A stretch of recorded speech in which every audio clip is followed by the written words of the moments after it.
want to share with you a mashal, an awesome mashal, very powerful perspective that comes out from the mashal that I think perhaps could help all of us in our work with Shmiras Einayim. So there was a couple, beautiful couple, married for 10 years, an amazing marriage. And what was unique about this couple is that they were both blind. The husband, who was an extremely capable person, always used to take care of the wife. He loved her so much. And if you would ask the wife, she would say this is like the quintessential husband. And the same thing the other way, just a beautiful, beautiful marriage. Anyways, the dream that this wife had, unbelievable. She wanted to get an eye transplant. She had to see. She couldn't live without seeing. It was very hard for them. The husband was a little bit less into it, but the wife was like, I need to. And she begged the husband every day, please, could we figure something out? Could we raise the money? Could we find a doctor? I want to see the color red, the color yellow. I want to see colors. I want to see waterfalls. I want to see the sky.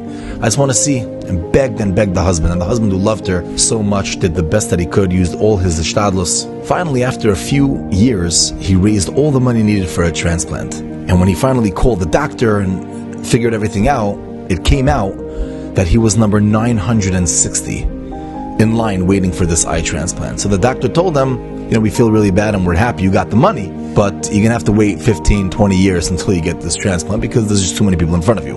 And the wife was devastated when she heard this, devastated. And the husband felt so bad. And he's like, you know what? I'm going to do more ishtalis. And he leaves, comes back the next day, and he says to his wife, you're not going to believe what happened. You are next in line for the eye transplant that's happening next week. Start preparing, get this, get that, whatever. They take care of everything. A week later, the transplant is done and she has her sight. For the first time in her life, she opens her eyes, her beautiful, precious eyes, and she sees the color yellow and the color red, and she looks outside. Unbelievable. Anyways, after some time, she realized that being married to a blind person is very hard.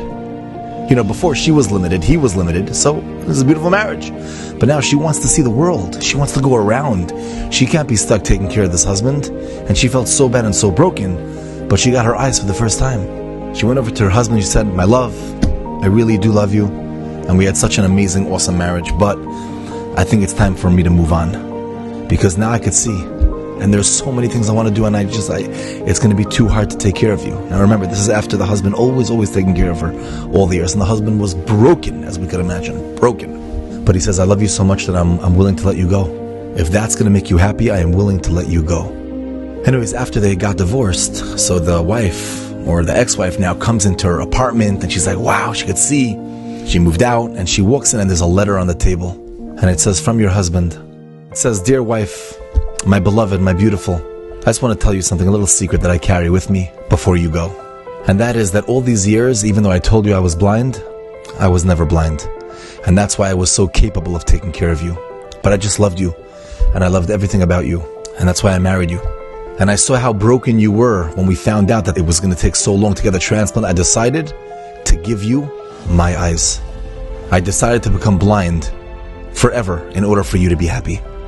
So before you go on your tour and you check out the whole world, just remember that those are my eyes. Protect them. Take care of them. Your husband.